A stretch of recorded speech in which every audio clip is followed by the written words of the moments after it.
आज के इस समारोह के मुख्य अतिथि देश के माननीय रक्षा मंत्री आदरणीय Shri Rajnath Singh ji, chief of defence staff general Anil Chauhan ji, defence secretary Shri Rajesh Kumar Singh ji, secretary defence production Shri Sanjeev Kumar ji, हमारे माननीय जनप्रतिनिधिगण, माननीय सांसद श्री डॉक्टर महेश शर्मा जी, सुरेंद्र नागर जी, माननीय विधायक पंकज सिंह जी, तेजपाल नागर जी, जिला पंचायत अध्यक्ष अमित चौधरी जी, राफे एम फाइबर के चेयरमैन श्री विकास मिश्रा जी, सीईओ श्री विवेक मिश्रा जी, आज के इस समारोह में उपस्थित सभी इस क्षेत्र के महानुभाव और इस प्रतिष्ठान में कार्य करने वाले सभी युवा साथियों, मैं सबसे पहले माननीय रक्षा मंत्री जी का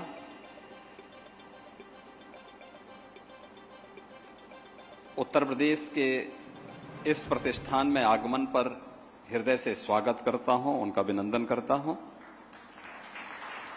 मैं बधाई देता हूं श्री विकास मिश्रा और श्री विवेक मिश्रा जी को,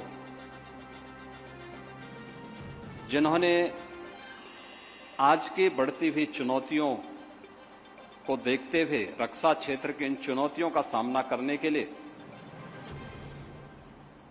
इलेक्ट्रॉनिक वारफेयर को हम कैसे फेस कर सकते हैं और कैसे उन चुनौतियों का सामना कर सकते हैं, उस दृष्टि से अत्याधुनिक ड्रोन के निर्माण करने के साथ ही aircraft engine and defence aerospace test facility को यहां पर विकसित करने में सफलता प्राप्त की है। मैं इसके लिए इन्हें चेयरमैन श्री विकास मिश्रा जी को और सीईओ श्री विवेक मिश्रा जी को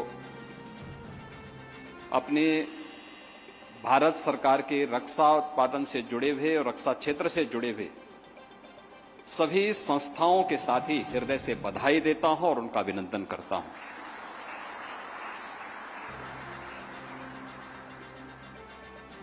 आपने देखा होगा अभी हाल ही में यह देश 1947 से लगातार विभिन्न प्रकार की चुनौतियों का सामना करता रहा है और प्रत्येक युद्ध का पैटर्न हर एक युद्ध ने बदलते हुए भी देखा है। ऑपरेशन सिंदूर ने युद्ध के एक नए दौर में प्रवेश किया। उसने भारत के सामर्थ्य और शक्ति का एहसास तो दुनिया को कराया ही, लेकिन हम सबकी आंखों को खोलने के लिए बहुत सारे ऐसे अवसर और ऐसे मौके भी हम लोगों को दिए हैं जो हमें भविष्य की चुनौतियों से जूझने और उनका सामना करने के लिए एक नई प्रेरणा भी प्रदान कर चुके हैं और उस दृश्य से अपने आप को तैयार करना ये आज की आवश्यकता है, क्योंकि हम सब इस बात को जानते हैं कि आपके पास ताकत है तो दुनिया आपके सामने नतमस्तक होगी। और आज से नहीं,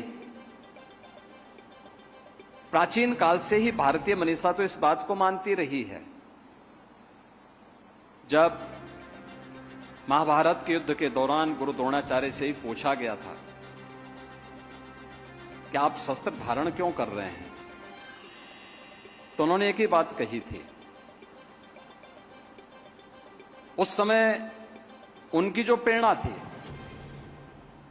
वह केवल उस कालखंड के लिए नहीं थी अग्रतः चतुरो वेद पृष्ठतः सश्रम धनु। यानी शस्त्र और शास्त्र का, जिसके बारे में भारतीय मनीषा बार बार कहती है कि शस्त्रेण रक्षते राष्ट्रे शास्त्र चिंता प्रवर्तते। यानी शस्त्र और शास्त्र दोनों में जब बेहतर समन्वय होगा तब कोई राष्ट्र शक्तिशाली होगा, और जब आप शक्तिशाली हैं तो अगला व्यक्ति शांति की अपील करते हुए आपके सामने आएगा। शांति मांगने से नहीं होती है। आप देखते होंगे एक बकरी जिंदगी भर मिमियाती रहती है, लेकिन कोई उसको बख्शता नहीं है, उसका मालिक हो या कसाई हो। उसकी जो दुर्गति होती है अंततः वो मिमियाते मिमियाते अंततः दुर्गति को प्राप्त हो जाती है। लेकिन एक शेर अपनी दहाड़ से न केवल जंगल का राजा होता है, बल्कि सब पे शासन करने की सामर्थ्य भी रखता है और सबका एक हीरो भी होता है। आप किसी जू में जाइए तो जू तब तक अधूरा होता है जब तक वहां कोई टाइगर नहीं है। आप ढेर सारे वहां जानवर रख लीजिए, लेकिन लोगों को अच्छा लगेगा, लेकिन एक टाइगर है तो मान के चलिए कि हर व्यक्ति वहां जरूर जाकर के देखने का प्रयास करता है। और यह उन सब के लिए भी है, और इसी के लिए कहा गया कि वीर भोग्या वसुंधरा। महाराणा प्रताप ने ही कहा था। उत्तर प्रदेश इस देश से पहले से बहुत समृद्ध रहा है, और खासतौर पर उत्तर प्रदेश में पहले से ही 9 ऑर्डिनेंस फैक्ट्रीज पहले से यहां पर कार्यरत हैं। आज भी वे सफलतापूर्वक रक्षा उत्पादन के लिए अपना कार्य कर रही हैं।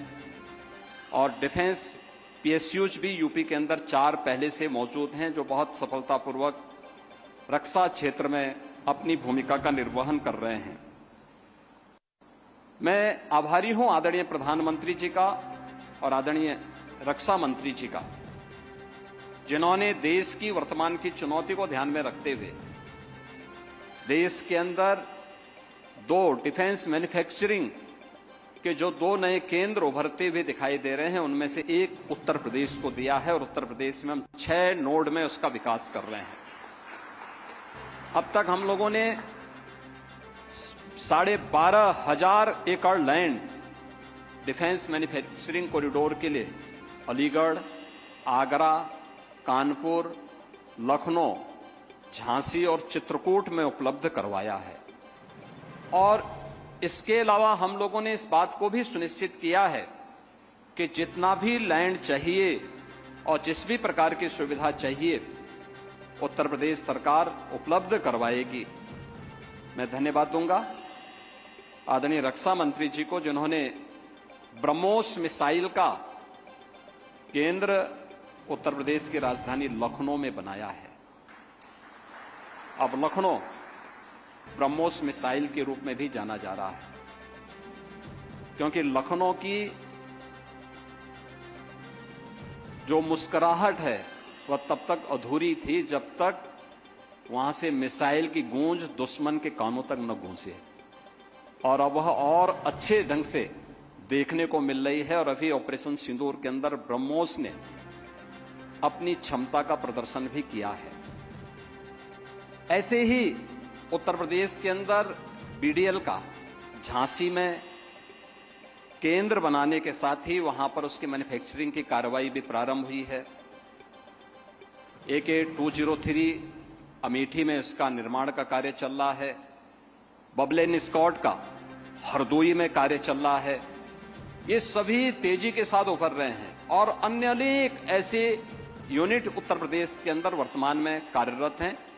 और मेरा विश्वास है कि आज यहां पर जिस नए कार्य को लेकर के aircraft engine and defence aerospace test facility के जिस सेंटर का आज यहां पर माननीय रक्षा मंत्री जी ने यहां पर अभी उद्घाटन किया है, हम लोगों ने देखा है कि उसके टेस्टिंग फैसिलिटी को किस रूप में हम आगे बढ़ा सकते हैं, जिसके लिए हमें दुनिया पर निर्भर रहना पड़ता था। सारा डाटा हमारा कैप्चर करके बाद में हमें ही दुश्मन पंगु बनाने का कुत्सित प्रयास करता था, अब नहीं कर पाएगा। उसकी कुछ भी नहीं चलेगी, यह हम विश्वास के साथ कह सकते हैं। मैं इस प्रकार की टेक्नोलॉजी के लिए आदरणीय प्रधानमंत्री जी का, आदरणीय रक्षा मंत्री जी का हृदय से आभार व्यक्त करता हूं। नोएडा में इस फैसिलिटेशन सेंटर के साथ ही अत्याधुनिक ड्रोन निर्माण के इस नए केंद्र के रूप में इस नई यूनिट को यहां पे स्थापित करने के लिए श्री विकास मिश्रा और श्री विवेक मिश्रा को हृदय से धन्यवाद देता हूं। उत्तर प्रदेश वासियों की ओर से उनका अभिनंदन करता हूं और उन्हें इस बात के लिए आश्वस्त करता हूं कि उत्तर प्रदेश सरकार देश की सुरक्षा के लिए या फिर देश के की आवश्यकता के लिए जिस भी प्रकार की आवश्यकता पड़ेगी, हर प्रकार का सहयोग अपनी ओर से करेगी। आज के इस अवसर पर मैं एक बार फिर से आप सबको भी हृदय से धन्यवाद देते हुए अपनी वाणी को विराम देता हूं। जय हिंद।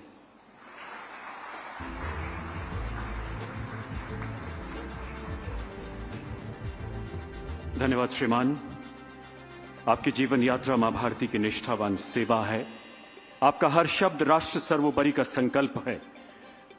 आपके ओजस्वी उद्गारों के लिए हृदय से आभार। देवी और सज्जनों, हमारा सौभाग्य कि भारत के माननीय रक्षा मंत्री जी आज यहां उपस्थित हैं, जिनके फौलादी मार्गदर्शन में देश की तीनों सेनाओं की त्रिशक्ति दुश्मन की हर नापाक कोशिश का मुंह तोड़ जवाब दे रही है और रक्षा आत्मनिर्भरता इस विजयश्री का मार्ग प्रशस्त कर रही है।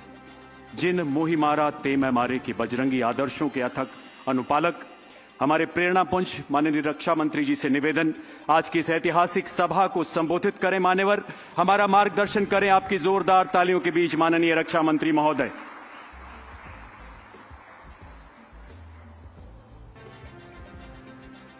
अच्छा किया जिस पर पीठ पर खड़े होकर योगी जी बोल रहे थे, आपने उसको हटा दिया। मैंने पहले भी सोचा था, संत महात्मा जिस पीठ पर खड़े होकर अपना प्रवचन करें अथवा भाषण करें, मैं समझता हूं उस पर किसी गारहस्थ जीवन जीने वाले को नहीं खड़ा होना चाहिए। आपने उत्तम काम किया।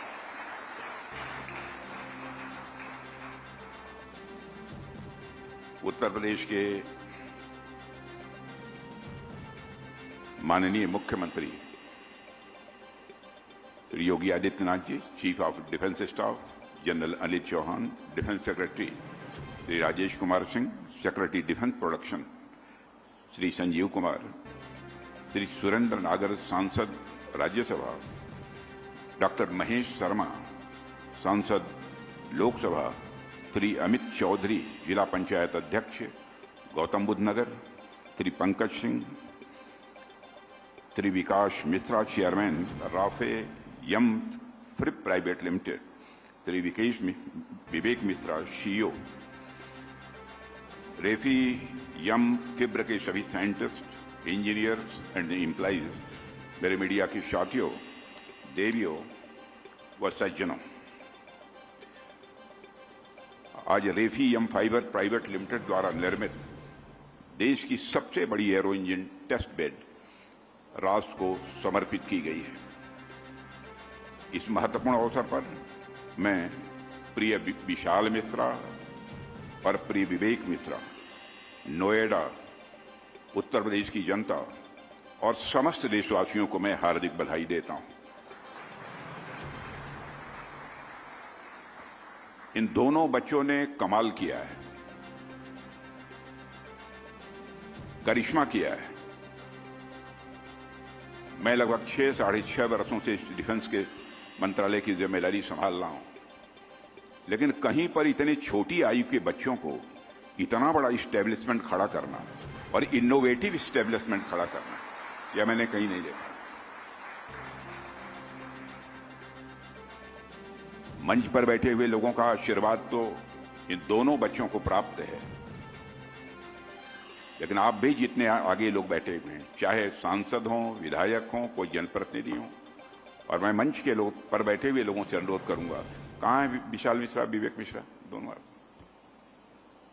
दोनों लोग खड़े हो। एक बार इन दोनों बच्चों को खड़े होकर तालियां बजाकर आप लोग अपनी शुभकामनाएं दीजिए। खड़े होकर आशीर्वाद। बहुत अच्छा।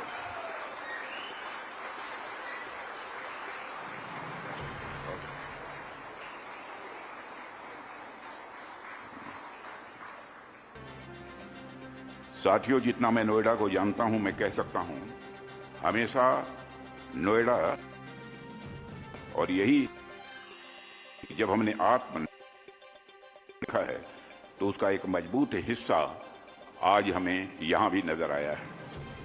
आज जितने भी बड़े बड़े इनोवेशंस यानी नवाचार हो रहे हैं, चाहे वह स्टार्टअप्स हों या मैन्युफैक्चरिंग यूनिट्स हों या हाई टेक सॉल्यूशंस की बात हो, मैं विश्वास के साथ कह सकता हूं, पूरे कॉन्फिडेंस के साथ कह सकता हूं कि नोएडा हर जगह अपनी अग्रणी भूमिका का निर्वाह कर रहा है। और मैं मानता हूं कि आने वाले समय में यह नोएडा देश के विकास में और भी मजबूत भूमिका निभाएगा, ऐसा मेरा पक्का विश्वास है। साथियों, यहां आकर जो अनुभव मुझे हो रहा है वह बिल्कुल अलग है और नया है। मैं फिजिक्स का विद्यार्थी रहा हूं, फिजिक्स का मैं टीचर भी रहा हूं, और लंबे समय तक मैंने टीचिंग का भी काम किया है। इसलिए मुझे बहुत ही अच्छा लगता है जब इस तरह के हमारे युवाओं के नेतृत्व में देश में टेक्नोलॉजिकल प्रोग्रेस हो, तो सचमुच मुझे बेहद खुशी होती है। फिजिक्स के विद्यार्थी और एक शिक्षक होने के नाते मेरी हमेशा टेक्नोलॉजी डेवलपमेंट के जो विषय होते हैं उनमें स्वाभाविक रूप से रुचि रही है। इसलिए जब मुझे इस कार्यक्रम में आने का आग्रह विशाल और विवेक दोनों लोगों ने किया, तो मैंने तुरंत ही इस कार्यक्रम में आने की सहज रूप से अपनी सहमति दे दी थी। मैं विवेक और विशाल मिश्रा को पुनः बधाई देता हूं। आप दोनों ही एक प्रकार से डिफेंस सेक्टर में साइंटिफिक रिवॉल्यूशन के एक उदाहरण हैं। साइंटिफिक रिवॉल्यूशन के की आप मिसाल हैं, माने वैज्ञानिक क्रांति की आप मिसाल हैं। हमें गर्व है हमारे बीच ऐसे नौजवानों पर जो आत्मनिर्भर भारत के निर्माण में पूरी तत्परता के साथ अपना योगदान दे रहे हैं। साथियों, आप दोनों जैसे युवा न सिर्फ एक कंपनी खड़ी कर रहे हैं, बल्कि एक पूरी सोच और नई दिशा भी तैयार कर रहे हैं। क्योंकि जो कुछ चीजें इन लोगों ने बताई हैं, मैंने देखा कि सचमुच अन्य किसी स्थानों पर वह देखने को नहीं मिलेगा। मिला है हमको तो केवल यहां पर मिला है।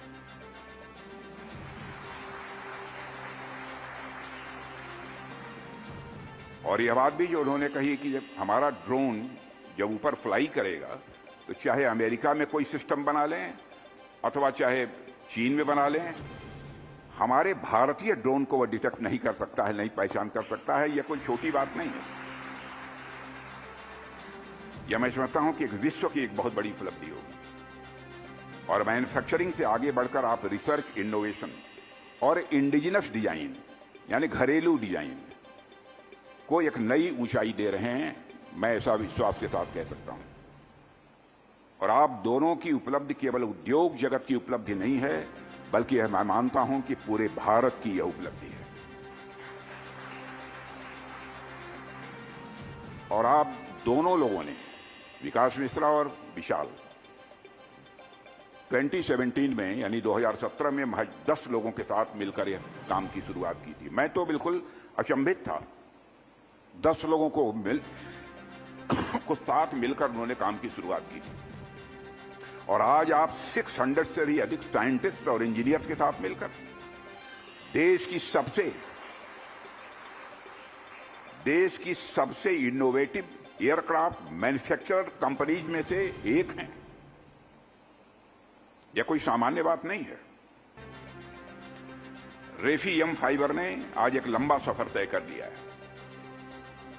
और मैं देख रहा था कि आपके एफर्ट से उत्तर प्रदेश में 5,000 से ज्यादा जॉब जनरेट होंगे। 5,000 से ज्यादा, 5,000 से ज्यादा।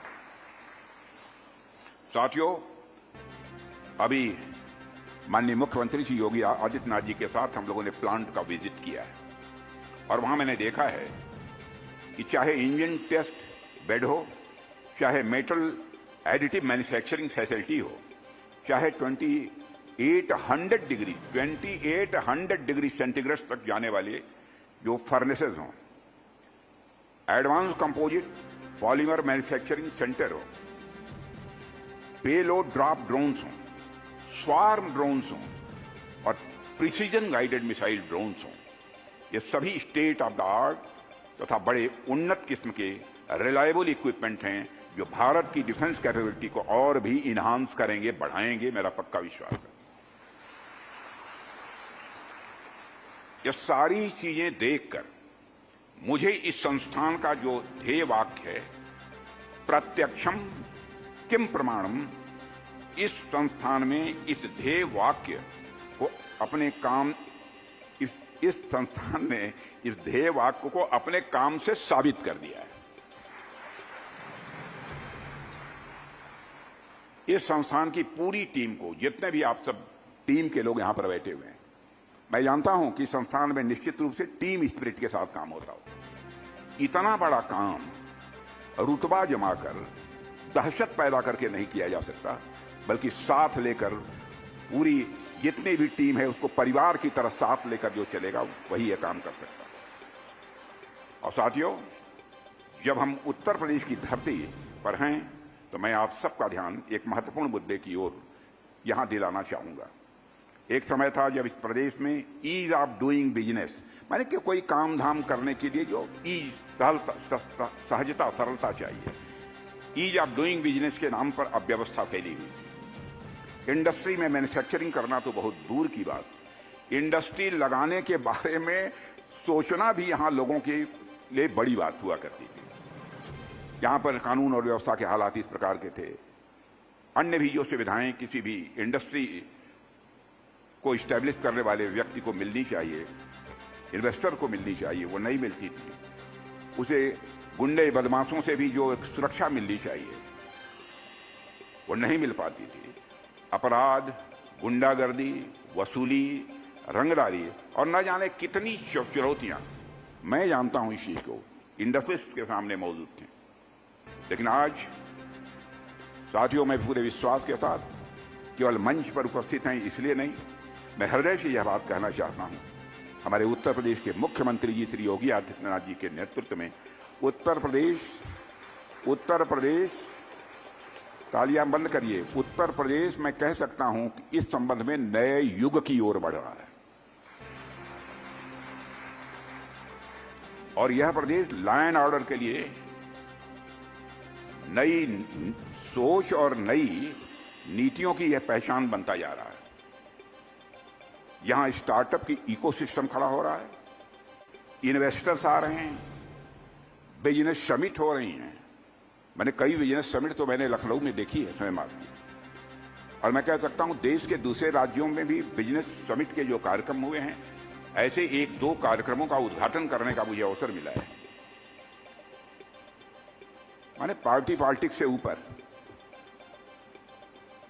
मैंने उस प्रकार का इन्वेस्टर्स के अंदर उत्साह नहीं देखा, वो जज्बा नहीं देखा जो हमको उत्तर प्रदेश की इन्वेस्टर्स समिट में देखने को मिला था। यहां आपके नोएडा में भी आईटी पार्क और एरोस्पेस कंपनियां स्थापित हो रही हैं, फिल्म सिटी जैसे बड़े प्रोजेक्ट से नई अपॉर्चुनिटीज भी आ रही हैं। ये सारे बदलाव आज ये जमीनी स्तर पर हमको देखने को मिल रहे हैं। और योगी जी के नेतृत्व में मैं कह सकता हूं यह दौर सिर्फ नोएडा के लिए नहीं, बल्कि उत्तर प्रदेश के लिए एक नया और सुनहरा अध्याय है। साथियों, आज जब देश के एक एरो इंजन टेस्ट बेड को जब राष्ट्र को समर्पित किया गया है, तो मैं एयरक्राफ्ट के इंपॉर्टेंस और इसकी यूटिलिटी पर कुछ बातें आपसे यहां करना चाहूंगा। आमतौर पर एयरक्राफ्ट शब्द सुनकर हम सबके जेहन में तेजस, राफेल, फाइटर जेट्स, इन सब सारी चीजें जितने फाइटर प्लेन्स होते हैं उनकी तस्वीर हमारे सामने आ जाती है। यह स्वाभाविक भी है क्योंकि ये सारे के सारे फाइटर एयरक्राफ्ट हैं। लेकिन आज के दौर में इस बदलती दुनिया में मेरे साथियों, ड्रोन्स ने भी एरोस्पेस सेक्टर में अपनी बड़ी भूमिका निभाई है, बहुत बड़ी भूमिका निभाई है। और आज ड्रोन्स का इस्तेमाल मैं कह सकता हूं उन जगहों पर भी किया जा रहा है जहां बड़े इक्विपमेंट नहीं पहुंच सकते। रूस और यूक्रेन के बीच जो कॉन्फ्लिक्ट हुई है, उस कॉन्फ्लिक्ट को यदि माइन्यूटली आपने ऑब्जर्व किया होगा तो देखा होगा वहां पर बड़े पैमाने पर ड्रोन्स का इस्तेमाल हो रहा है, हुआ था और अब भी हो रहा है, होता रहता है। इसलिए आज के युग में ड्रोन्स के इंपॉर्टेंस को समझना और ड्रोन्स को युद्ध नीति माने अपनी जो वार पॉलिसी होती है उसमें शामिल करना यह अत्यंत आवश्यक हो गया है। और साथियों, वैसे ड्रोन्स का इतिहास बहुत ही दिलचस्प है। ड्रोन का इतिहास बहुत ही दिलचस्प है। आपने अपने शुरुआती दिनों में जिसमें इसका प्रारंभ हो रहा था, ड्रोन्स केवल सर्विलेंस और जांच पड़ताल के लिए ही इसका इस्तेमाल होता था। फिर बाद में कुछ देशों ने कॉम्बैट ड्रोन्स डेवलप करना शुरू किया और सीमाओं पर होने वाली लड़ाइयों में इनका प्रयोग दुनिया के कई देशों ने प्रारंभ किया। जिन देशों ने ड्रोन टेक्नोलॉजी में इन्वेस्ट किया उन्होंने इस क्षेत्र में बहुत बड़ी बढ़त हासिल कर दी और वहीं कई देश इस दौड़ में पीछे भी छूट गए। लेकिन आज रक्षा की दुनिया का सच एयरक्राफ्ट टेक्नोलॉजी और ड्रोन्स पर ही टिका हुआ है, कह सकता हूं, जो 6-6.5 वर्षों में मैंने देखा है, अनुभव किया। और यह हम सबके लिए बेहद खुशी की बात है कि भारत भी इस दिशा में तेजी से आगे बढ़ रहा है।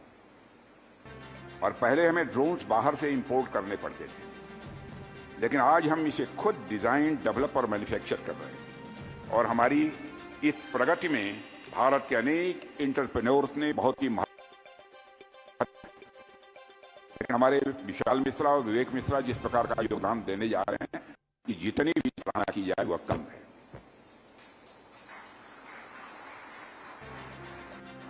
साथियों, अगर आर्थिक व्यवस्था की बात करें तो आदिकाल से लेकर बहुत लंबे समय तक यानी लगभग 300 वर्ष पहले तक जमीन का एक प्रमुख स्थान हुआ करता था। जमीन खेती के लिए हो, पशुओं को चारागाह के लिए हो या साम्राज्य विस्तार के लिए हो, हर युद्ध और विवाद का मेन कारण जमीन ही हुआ करती थी। पूरी अर्थव्यवस्था भूमि यानी लैंड के इर्द गिर्द घूमती रहती थी। लेकिन 18वीं सेंचुरी के आते आते परिस्थितियां बदली। इंडस्ट्रियल रिवॉल्यूशन, औद्योगिक क्रांति ने आर्थिक व्यवस्था को लैंड से इंडस्ट्री की ओर शिफ्ट कर दिया। कोयला, इस्पात, मशीन और फैक्ट्रियां, यह सब सारे विकास के नए पैमाने बन गए। पर पिछले 40-50 वर्षों में एक और बड़ा बदलाव हुआ है जिसे आपने भी महसूस किया होगा कि आर्थिक व्यवस्था का केंद्र अब इंडस्ट्रीज से निकलकर आर्थिक व्यवस्था का केंद्र अब इंडस्ट्रीज से निकलकर टेक्नोलॉजी की ओर आ गया है। आईटी रिवॉल्यूशन ने यह परिवर्तन शुरू किया है और उसके बाद mobile telephone, satellite technology, semiconductor और जब आर्टिफिशियल इंटेलिजेंस आ गया है। इन सबने हमारी अर्थव्यवस्था और हमारे समाज को गहराई से प्रभावित किया है। इस हकीकत को भी कोई नकार नहीं सकता। टेक्नोलॉजी ने तो वैसे मानव जीवन को बहुत सुविधाएं और संपन्नता दी हैं, लेकिन इसके साथ साथ जहां संपन्नता दी है, सुविधाएं दी हैं, वहीं चुनौतियां भी दी हैं। और आज हम टेक्नोलॉजी की दुनिया में देखें तो हमें साफ दिखाई देता है कि यह दो हिस्सों में बट रही है। टेक्नोलॉजी हैव्स और technology have nots. Technology haves वे दोस्त हैं जिन्होंने टेक्नोलॉजी के क्षेत्र में अपनी बढ़त बना ली है। वही टेक्नोलॉजी हैव नॉट्स में वे देश हैं जो कि इस दौड़ में पीछे छूट गए हैं। और इन दोनों के बीच विकास की खाई इतनी गहरी होती जा रही है जितनी पहले कभी नहीं देखी गई। कई देश और उनकी कंपनियां दिन रात प्रोग्रेस कर रही हैं, जबकि कुछ देश अभी भी सीढ़ी की निचले पायदान पर ही खड़े हैं। यह स्थिति टेक्नोलॉजी इंपेरियलिज्म यानी तकनीकी साम्राज्यवाद जिसे कहते हैं का रूप ले चुकी है। कभी साम्राज्यवाद धन और भूमि पर अधिकार जमाने से बढ़ता था, आज यह टेक्नोलॉजी का डोमेन जो है तो टेक्नोलॉजी डोमेन पर अधिकार जमाने से बढ़ रहा है। यह बात मैं दावे के साथ कह सकता हूं आज की स्थिति को देखते हुए। साथियों, आज हम यह देख रहे हैं कि दुनिया में इंपेरियलिज्म यानी साम्राज्यवाद का नया स्वरूप सामने आया है। पहले यह केवल धन और भूमि तक ही सीमित था, यह साम्राज्य वहीं तक सीमित हुआ करता था। लेकिन अब टेक्नोलॉजी और नॉलेज के क्षेत्र में यह दिखाई दे रहा है। वैसे तो भारत किसी भी साम्राज्यवाद पर भरोसा नहीं करता है। भारत के अतीत के पन्नों को पलटकर आप देखें तो सहज रूप से आप इस नतीजे पर पहुंचेंगे। हमारा उद्देश्य तो बराबर यही रहा है कि हम सब एक साथ सबको साथ लेकर चलें और साझा विकास को बढ़ावा दें। लेकिन दोस्तों, हमें यह भी समझना होगा कि भारत को अपनी भागीदारी सुनिश्चित करने के लिए टेक्नोलॉजी और इनोवेशन यानी तकनीक और नवाचार के क्षेत्र में और अधिक सक्रिय होना पड़ेगा। और यही वह रास्ता है जिससे हम अपने हित सुरक्षित रख सकते हैं और विश्व में भी हम अपना योगदान कर सकते हैं। और यही कारण है कि हम लगातार इस क्षेत्र पर फोकस कर रहे हैं और आज स्टार्टअप हमारी आशाओं को साकार कर रहे हैं। और आप भी, जहां तक मेरी जानकारी है, विशाल मिश्रा भी पहले स्टार्टअप रहे हैं, वहीं से अपनी जर्नी प्रारंभ किया। यह करिश्मा जो आज आप लोग देख रहे हैं, स्टार्टअप के रूप में ही दोनों भाइयों ने प्रारंभ किया था। आप सबसे भी मेरा आह्वान है कि इस ऊर्जा, इस जोश और विजन को किसी भी सूरत में कम न होने दें। देश का भविष्य आप जैसे नए इनोवेटर्स यानी नवाचारियों के हाथों में है, यह बात मैं कह सकता हूं। और साथियों, मैं यह भी कहना चाहूंगा, एक देश के रूप में भारत की स्थिति कभी आसान नहीं रही। हम कई दशकों तक टेक्नोलॉजी डिनायल रजीम के शिकार रहे, चाहे न्यूक्लियर टेक्नोलॉजी हो या हाईटेक डिफेंस सेक्टर हो। बड़ी शक्तियों ने हमें रोकने का प्रयास किया है, लेकिन भारत ने कभी अपनी हार नहीं मानी है। और आप सबको याद होगा कि 1998 में जब श्रद्धेय अटल बिहारी वाजपेयी ने न्यूक्लियर टेस्ट किया था पोखरण में, तो उस समय सारी दुनिया के कितने प्रतिबंध हमको झेलने पड़े थे। पर यह बात भी उतनी ही सही है कि हमें रोकने के लिए चाहे कितने भी प्रतिबंध लगाए गए हों, लेकिन भारत की जिजीविका यानी कुछ कर गुजरने की यह तड़पन कभी भी भारत की समाप्त नहीं हुई है और भविष्य में भी किसी भी सूरत में नहीं होगी। और यही कारण है कि आज भारत विभिन्न क्षेत्रों में, जैसे मेडिकल एग्रीकल्चर और आईटी और विशेष रूप से डिफेंस सेक्टर में एक उभरती हुई टेक्नोलॉजिकल पावर के रूप में सारी दुनिया में अपनी पहचान बना रहा है। और साथियों, एक रक्षा मंत्री होने के नाते मैं कह सकता हूं कि बदलती दुनिया में आत्मनिर्भरता के अलावा कोई दूसरा विकल्प हमारे पास नहीं है। हमें अपने पैरों पर खड़ा होना होगा। हर क्षेत्र में आत्मनिर्भरता होना यह आज की आवश्यकता भी है, यह हमको ध्यान देना पड़ेगा।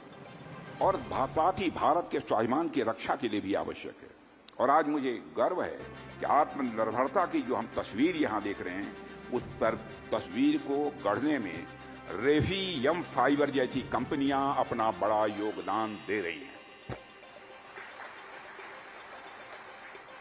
आज जब रेफीएम फाइबर जैसी कंपनियां indigenous arrow engine, advanced alloys और कार्बन फाइबर कंपोजिट्स बना रही हैं, तो यह दिखाता है कि आत्मनिर्भरता का जो हमारा नारा है वह जमीनी स्तर पर अपने परिणाम दिखा रहा है। इस आत्मनिर्भरता की सबसे बड़ी ताकत यदि कोई है तो हमारे देश के नौजवान हैं, जिनमें जिज्ञासा भी है, जिनमें जज्बा भी है और कुछ कर दिखाने की जिनके मन के अंदर तड़पन भी है। मैं एक बात और आपको बताऊं, मुझे सुखद अनुभूति हुई जब मुझे यह बताया गया, रेफीएम फाइबर और डीआरडीओ के सहयोग से मात्र 14 महीनों में बने 3 प्रोडक्ट्स ऑपरेशन सिंदूर में भी शामिल किए गए। और यह किसी भी यंग एंटरप्रेन्योर के लिए एक बहुत बड़ी अचीवमेंट मैं इसे मानता हूं। इससे बड़ा अचीवमेंट किसी यंग एंटरप्रेन्योर के लिए और दूसरा क्या हो सकता है। और यह इस बात का परिणाम है कि भारत अब तकनीकी दृष्टि से किसी भी देश से पीछे नहीं है। मैंने कह दिया कि नहीं है, कोशिश कर रहे हैं, नहीं है। ऑपरेशन सिंदूर के दौरान भी हम सबने देखा, ऑपरेशन सिंदूर के दौरान में भी हम सबने देखा, जब संकल्प, साहस और विज्ञान, संकल्प, साहस और विज्ञान जब तीनों एक साथ मिलते हैं दोस्तों, तो असंभव भी संभव हो जाता है। ऑपरेशन सिंदूर की जब बात आई तो हमारी सेनाओं के शौर्य का जिक्र भला कैसे नहीं होगा। हमारी सेनाओं ने 22 मिनट के अंदर काम तमाम कर दिया। आतंकवादियों को और उनके सरपरस्तों को आईना ही नहीं दिखाया, आईना के अलावा भी जो कुछ भी करना चाहिए सब कर डाला, जिसकी उनको कभी कल्पना भी नहीं थी। और साथियों, ऑपरेशन सिंदूर अगर एक तरफ हमारे सेना के जवानों की वीरता की कहानी है, तो वहीं दूसरी तरफ आत्मनिर्भर भारत और हमारे वैज्ञानिकों और युवाओं के इनोवेशन यानी नवाचार की भी कहानी है। मुझे गर्व है कि हमारे सशस्त्र बलों ने इतनी तेजी से हमारे युवाओं और हमारी इंडस्ट्री द्वारा बनाए गए यह सब सारे इंस्ट्रूमेंट्स, यह सब सारे उपकरण, ऑपरेटर्स उन्होंने अडॉप्ट किया है, बनाया है। और साथियों, जब 2014 में जनता ने हमें आशीर्वाद दिया और हमारी सरकार केंद्र में आई, तो प्रधानमंत्री जी ने रक्षा क्षेत्र में टेक्नोलॉजिकल डेवलपमेंट और इनोवेशन को बढ़ावा देने पर विशेष का संकल्प लिया। और उस समय हमारे सामने दो रास्ते थे। एक रास्ता था कि हम केवल उन्हीं बड़ी कंपनियों पर निर्भर रहें जो परंपरागत रूप से डिफेंस सेक्टर में काम करती रही हैं, और दूसरा रास्ता यह था कि हम नए विचारों और नई ऊर्जा से भरे हुए उद्यमियों जैसे विशाल मिश्रा, विकास मिश्रा, इन्हें क्षेत्र में हम आने का अवसर दें। हम दोनों रास्तों को संतुलित रूप से अपनाया है और एक और बड़ी कंपनियों को सहयोग देकर हमने उनकी क्षमता को और मजबूत किया है, वहीं दूसरी ओर स्टार्टअप्स और यंग इनोवेटर्स को भी आमंत्रित किया ताकि वे अपनी नई सोच और नई तकनीक के दम पर रक्षा क्षेत्र में एक बहुत बड़ा क्रांतिकारी बदलाव ला सकें। और इसी दिशा में हमने टेक्नोलॉजी डेवलपमेंट फंड भी शुरू किया है, नेशनल रिसर्च फाउंडेशन की स्थापना की है और डीआरडीओ और अन्य रिसर्च ऑर्गेनाइजेशंस को नए संसाधन और सहयोग भी दिया है। आईडेक्स और अदिति जैसी स्कीम्स भी लॉन्च की। मैं इन सब सारी चीजों की चर्चा इसलिए कर रहा हूं कि यहाँ पर हमारे इंजीनियर्स और बहुत सारे ऐसे इनोवेटर्स भी बैठे हैं जो काम कर रहे हैं। उनमें मोर देन 90% लोगों को इन सब सारी चीजों की जानकारी होगी। हमने यह सब इस सोच के साथ किया कि आज जिन स्टार्टअप को अवसर दिया जा रहा है वही आने वाले 15-20 वर्षों में ऐसी उपलब्धियां हासिल करेंगे जो भारत की वैश्विक पहचान को नई ऊंचाइयों तक पहुंचाएगा। और आज मुझे देखकर बड़ी खुशी हो रही है कि हमारे वो सारे प्रयास रंग ला रहे हैं। और मुझे जानकर भी बड़ी प्रसन्नता की अनुभूति हुई है मेरे मित्रों कि हमारे रेफी एम फाइबर प्राइवेट लिमिटेड रक्षा मंत्रालय की अत्यंत प्रतिष्ठित स्कीम आईडेक्स की विजेता भी रही है। और यह उपलब्धि केवल आपके व्यक्तिगत परिश्रम और लगन का परिणाम नहीं है, बल्कि यह संपूर्ण राष्ट्र के युवाओं के लिए प्रेरणा का स्रोत है। मैं इन दोनों नौजवानों को अपनी तरफ से फिर बधाई देता हूं। और आईडेक्स स्कीम देश के रक्षा क्षेत्र में नवाचार और आत्मनिर्भरता को प्रोत्साहित करने वाली एक अत्यंत महत्वपूर्ण पहल है। और इसका विजेता बनना अपने आप में ये छोटी बात नहीं है, बहुत बड़ी बात है। इनकी कामयाबी को देखकर बाकी युवाओं को न केवल प्रेरणा लेनी चाहिए, बल्कि यह सीखना भी चाहिए कठिन परिश्रम और सकारात्मक सोच से असंभव को भी संभव बनाया जा सकता है। साथियों, इससे यह भी पता चलता है कि हमारी सरकार ने जो इनिशिएटिव्स हैं वो उन नौजवानों को मौका दे रहे हैं जो इनोवेशन और साथ ही साथ डिफेंस के क्षेत्र में वैश्विक मंच पर भारत का सिरमौर बनने की क्षमता रखते हैं। साथियों, आज का यह अवसर केवल एक कंपनी की उपलब्धि का उत्सव मात्र नहीं है, बल्कि यह उस नए भारत की पहचान है जो अपने सामर्थ्य पर विश्वास करता है और अपने सपनों को पूरा करने के लिए पूरी तरह से संकल्पबद्ध है। हम सबको यह समझना होगा कि 21वीं सदी की असली ताकत वही देश बनेंगे जो टेक्नोलॉजी, इनोवेशन और आत्मनिर्भरता को अपने समाज और संस्कृति के साथ जोड़ पाएंगे। और मुझे गर्व है यह कहते हुए कि भारत इस ओर तेजी के साथ आगे बढ़ रहा है। और मैं तो यही कहना चाहूंगा अंत में कि आइए हम सब मिलकर यह संकल्प लें कि भारत को न केवल आत्मनिर्भर बनाएंगे बल्कि विश्व में टेक्नोलॉजी यानी प्रौद्योगिकी, इनोवेशन और रक्षा सामर्थ्य के क्षेत्र में हम भारत को अग्रणी बनाकर ही दम लेंगे। इसी विश्वास और इसी शुभकामना के साथ मैं पुनः विशाल और विवेक इन दोनों नौजवानों को फिर से हृदय से बधाई देते हुए और साथ ही आयु में बड़ा हो इसलिए आशीर्वाद भी देते हुए, वैसे आशीर्वाद तो आपको योगी जी का मिल चुका है, मैं अपना निवेदन समाप्त करता हूं।